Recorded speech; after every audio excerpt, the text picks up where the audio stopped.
Have you ever had a moment where you stopped and thought, I don't recognize myself anymore? Not because of a breakdown. Not because something dramatic happened. But because, slowly, almost imperceptibly, you stopped responding the way you used to. You stopped saying what you really felt. You stopped trusting your first instinct and started second-guessing everything. And at some point, that quiet thought settles in, I must have lost myself. But what if that story isn't true? What if you didn't lose yourself at all? What if you were conditioned, carefully, repeatedly, to survive? Let me ask you something most people avoid asking. How many times did you learn that keeping things calm mattered more than being honest? How many times did you notice that being easy to work with made life simpler? That being agreeable, understanding, and flexible kept tension away. In school. At home. In the workplace. In relationships. In a culture that values independence, confidence, and personal responsibility, we rarely talk about what happens when expressing yourself isn't safe. We don't talk about the subtle conditioning that happens without rules or threats, just reactions. You speak up, and things get uncomfortable. You pull back, and everything smooths out.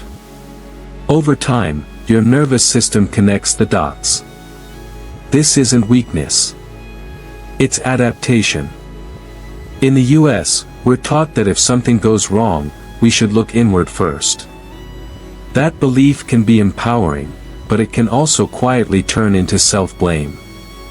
You start thinking, I should have set better boundaries. I should have spoken up sooner. I let this version of myself happen. But that narrative misses something essential about how humans actually work. You didn't wake up one day and decide to disappear. You adjusted to what was rewarded. You learned which parts of you were welcomed, and which ones caused friction.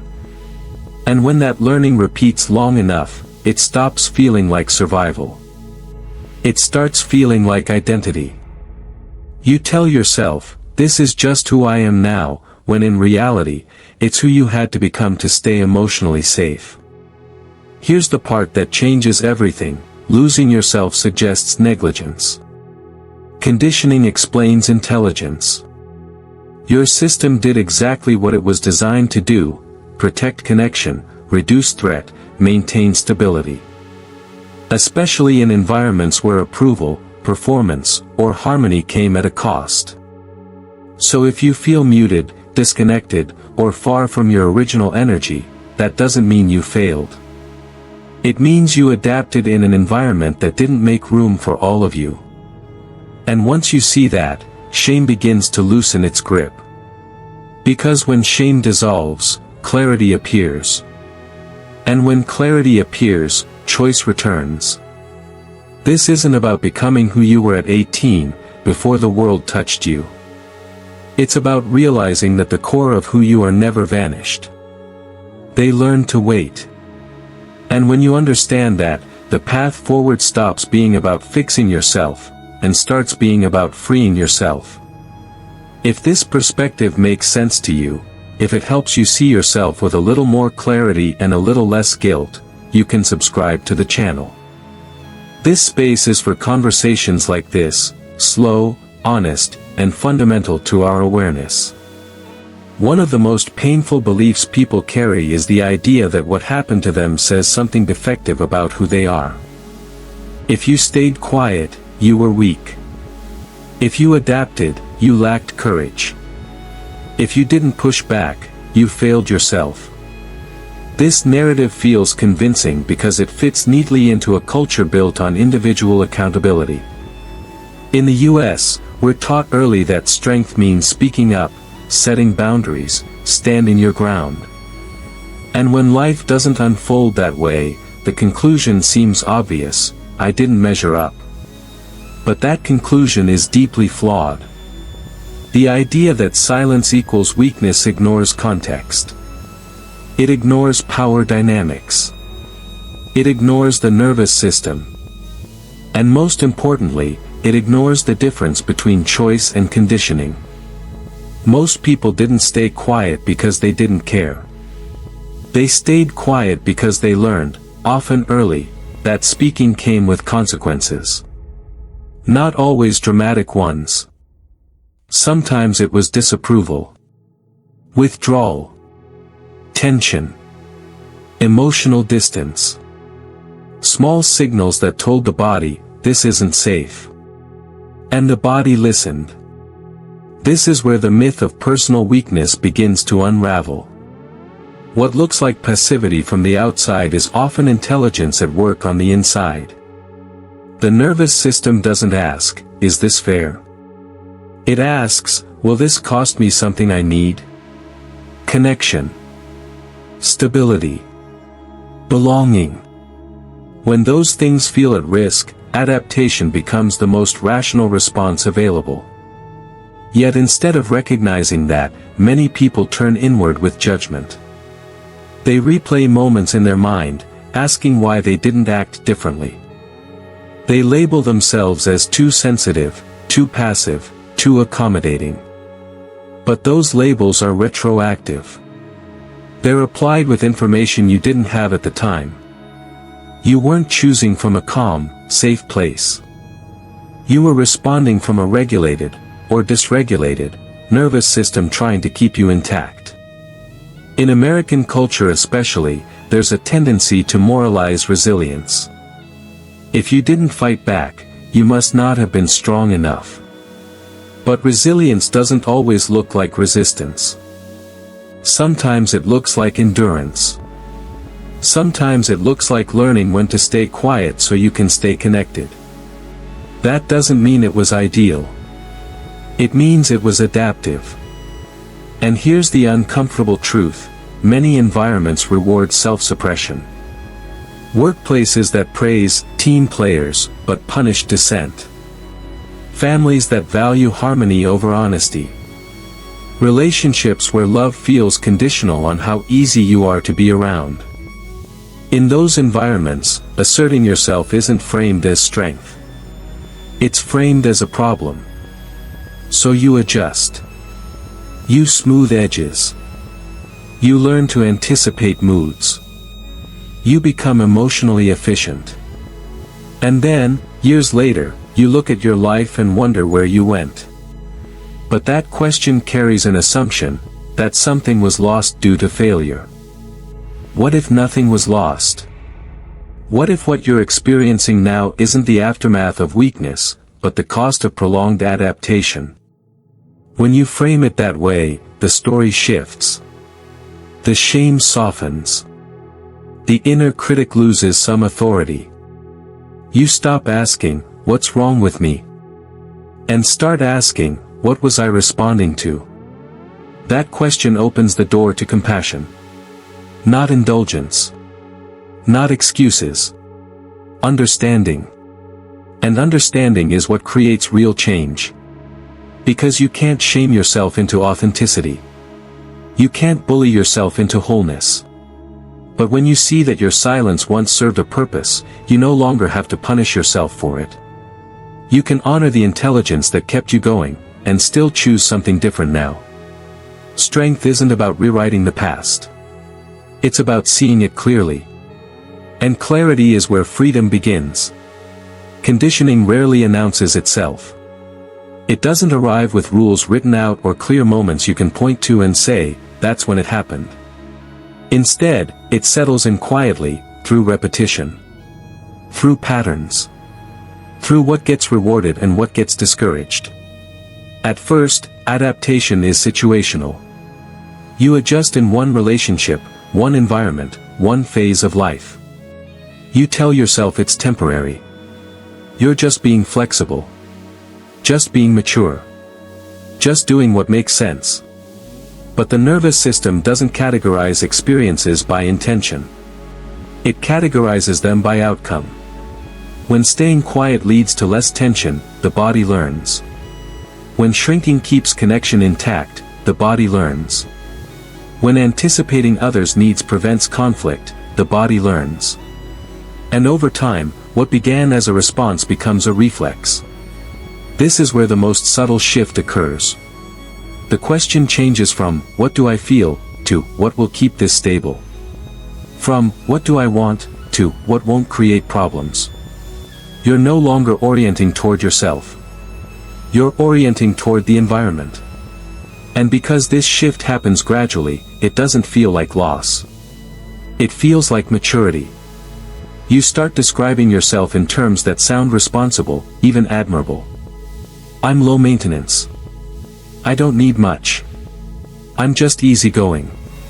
But beneath those labels, there's often something else, a long history of learning that certain needs complicate things. That certain emotions create distance. That asserting yourself carries a cost. Eventually, the adaptation stops feeling like something you do and starts feeling like who you are. This is the moment conditioning becomes identity. You don't remember choosing it. You just recognize it in how you move through the world. In the way you hesitate before speaking. In how you soften your opinions. In how you feel a flash of anxiety when you consider doing something that might disappoint someone. And because it feels internal, you assume it's permanent. But here's the truth that often goes unseen: identities formed through survival are remarkably convincing, but they aren't fixed. They were built to solve a problem. And when the problem changes, the structure no longer fits. The difficulty is that your nervous system doesn't automatically update. Even when you're no longer in the same environment, the body remembers the rules. It still scans for threat. It still anticipates consequences that may no longer exist. That's why people often say, I know this isn't happening anymore, but it still feels that way. That gap between knowing and feeling isn't failure. It's conditioning running on old data. In American culture, there's a strong emphasis on self-definition. You're encouraged to be yourself, to know who you are, to stand firmly in your identity. But rarely do we ask where that identity came from, or whether it was shaped by freedom or necessity. When identity is built around avoidance rather than desire, life can start to feel strangely flat. Not painful enough to demand change, but not alive enough to feel satisfying. You function. You perform. You get by. And then, sometimes quietly, sometimes all at once, a question surfaces: is this really me? That question isn't a crisis. It's a signal. It means the conditions that once required adaptation are loosening. It means there's space now, maybe for the first time, to notice what was set aside. You don't need to destroy the identity you built. It kept you safe. It deserves respect. But it doesn't have to be the final version. Because what was conditioned can be unlearned. Not through force or confrontation, but through awareness. And awareness begins with one simple recognition: what you call who I am may have started as who I needed to be. Seeing that distinction doesn't erase the past. It gives you room to choose the future. If any part of this reflected something you've lived, you're welcome to share your experience in the comments. You don't have to explain everything. Sometimes naming the pattern is enough, and it helps others realize they're not alone. And if these conversations resonate with you, if you want to keep exploring this process with depth and honesty, consider subscribing to the channel. This space is for awareness, not performance. You're welcome here. There is a moment in this process that changes everything. Not when you confront someone. Not when you finally say all the things you've been holding back. But when you stop turning against yourself. For many people, awareness initially brings relief, and then something else quietly follows: blame. You start seeing the patterns clearly and think, how did I let this go on for so long? You replay situations with new eyes and judge past versions of yourself for not acting differently. This reaction is understandable. In a culture that prizes agency and self-determination, it feels natural to believe that awareness should have come sooner. But this belief misunderstands how conditioning works. Conditioning doesn't operate at the level of conscious choice. It operates at the level of safety. And safety is registered in the body long before the mind has language for it. You didn't consent to the rules you learned. You responded to them. That distinction matters. When you remove blame from the equation, something important shifts. You stop seeing your past behavior as evidence of weakness and start seeing it as information. Signals from a nervous system that was doing its best with what it had at the time. This is why compassion isn't a detour in this work, it's the foundation. Without it, awareness quickly turns into another form of self-control. Another way to monitor yourself. Another standard you feel pressured to meet. True recognition is quieter. It sounds less like, I should have known better, and more like, of course I adapted. Less like judgment, more like understanding. In the US, there's often an unspoken expectation to move quickly from insight to action. See the pattern. Fix the pattern. But that rush can replicate the same internal pressure that created the conditioning in the first place. Unlearning doesn't happen through force. It happens through permission. Permission to move slowly. Permission to feel conflicted. Permission to notice without immediately correcting. When you allow yourself that space, your body begins to recalibrate. You start to recognize the subtle signals that were previously overridden, the tightening in your chest, the hesitation before agreeing, the sense of going along with something you don't actually want. These signals were always there. They were just deprioritized. Recognizing conditioning without blame also means acknowledging that some adaptations came with real benefits. They helped you maintain relationships. They allowed you to function. They gave you a sense of belonging when alternatives felt riskier. Honoring that doesn't mean staying stuck. It means you're not trying to tear down the structure before you've built something sturdier to replace it. There's also grief in this stage. Grief for the parts of yourself that didn't get expressed. For the energy spent monitoring, adjusting, and accommodating. This grief isn't indulgent. It's honest. And honesty is what makes integration possible. As blame dissolves, curiosity takes its place. You begin to ask different questions. Not why am I like this? But what happens in me when I feel pressure? Not what's wrong with me. But what feels unsafe right now? These questions don't demand immediate answers. They open space. And in that space, something subtle but profound happens. Your system starts to trust you again. Trust that you're listening. Trust that you're not going to override yourself just to keep things smooth. That trust is what makes change sustainable. Recognizing conditioning without blame isn't about rewriting your story. It's about finally telling it accurately. And accuracy, not force, is what allows real freedom to emerge. Once blame softens and awareness settles, something quiet begins to return: choice. Not the loud, dramatic kind of choice that demands immediate action or radical decisions. But a subtle, internal choice, the ability to pause. To notice. To feel yourself before responding. For many people, this is unfamiliar territory. When you've lived for a long time in adaptation mode, your reactions tend to feel automatic. You say yes before you check in. You explain before you decide whether explanation is needed. You accommodate before you even realize there was another option. Reclaiming choice doesn't mean stopping all of that at once. It means introducing a small gap between impulse and action. That gap is where freedom lives. At first, it might feel uncomfortable. Even wrong. You may notice a surge of anxiety when you don't immediately smooth things over or meet an expectation. That doesn't mean you're doing something harmful. It means your nervous system is adjusting to new information.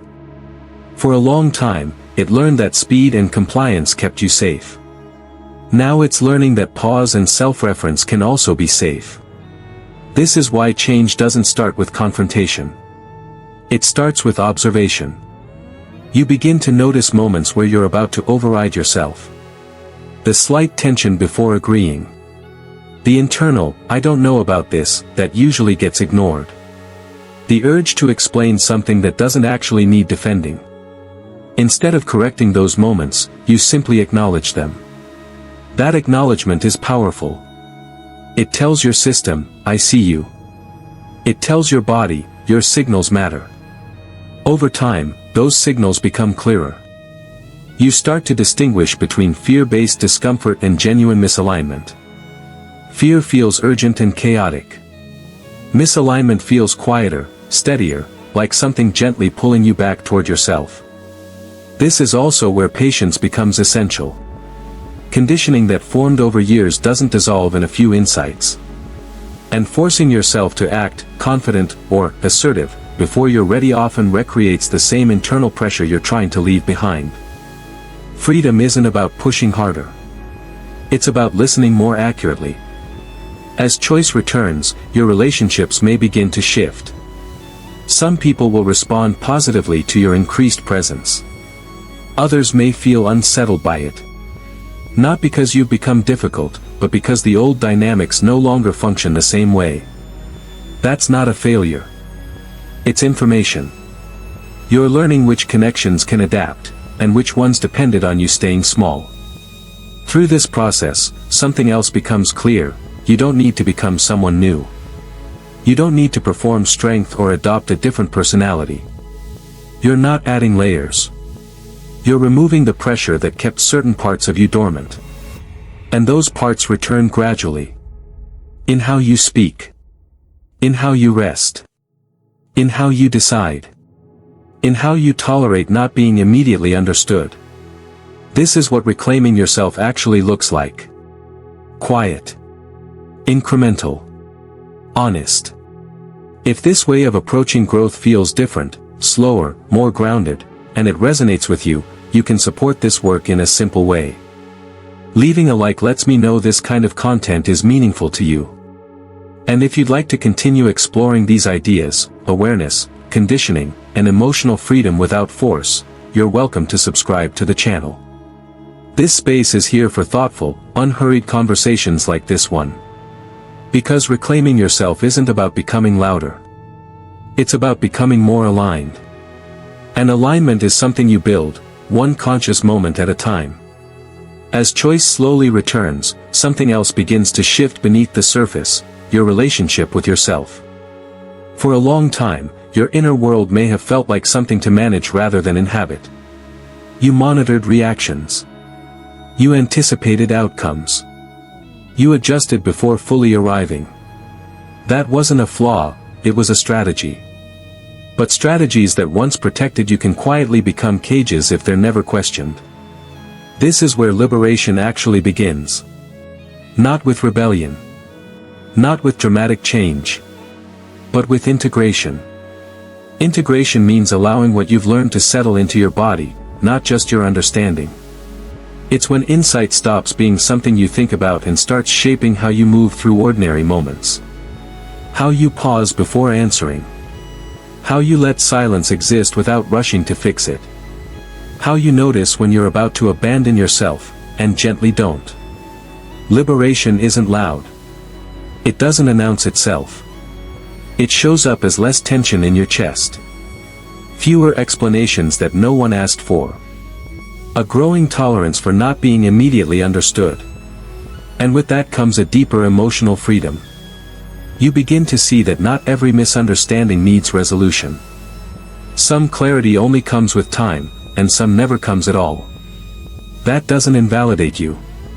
It simply means other people are interpreting life through their own conditioning, just as you once did. You also start to recognize that not every reaction is yours to manage. Other people's discomfort doesn't automatically signal that you did something wrong. Often, it's just evidence that a familiar dynamic has shifted. This is where integration becomes practical. You stop asking, "How do I assert myself?" and start asking, "What feels true right now?" You stop forcing confidence. And start trusting alignment. That shift matters because forced change often recreates the same pressure that shaped the conditioning in the first place. Integration works differently. It respects timing. It allows your nervous system to update gradually, through repeated experiences of safety. Safety when you pause. Safety when you say less. Safety when you don't perform, clarity for others. Over time, this creates a new internal reference point. You no longer orient primarily around approval or avoidance. You orient around presence. Around whether you feel internally coherent, not whether you're being perceived correctly. This doesn't mean life becomes frictionless. You'll still feel moments of doubt. Old impulses will still surface. But they won't define you.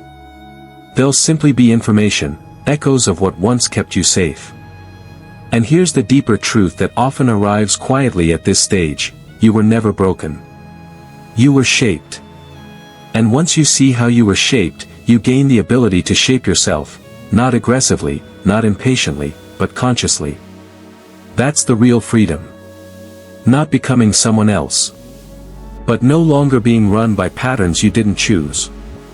If this series has helped you see your story with more clarity and less blame, take a moment to acknowledge that. Awareness like this doesn't come from nowhere, it comes from honesty. And if this way of exploring emotional patterns feels meaningful to you, leaving a like is a simple way to support this work. It helps these conversations reach others who might need them. You're also welcome to subscribe to the channel if you'd like to continue this journey. This space is dedicated to depth, not performance, to understanding, not fixing. Thank you for staying with this reflection until the end. Thank you for your time, your attention, and your openness. And when you're ready, I'll see you in the next video.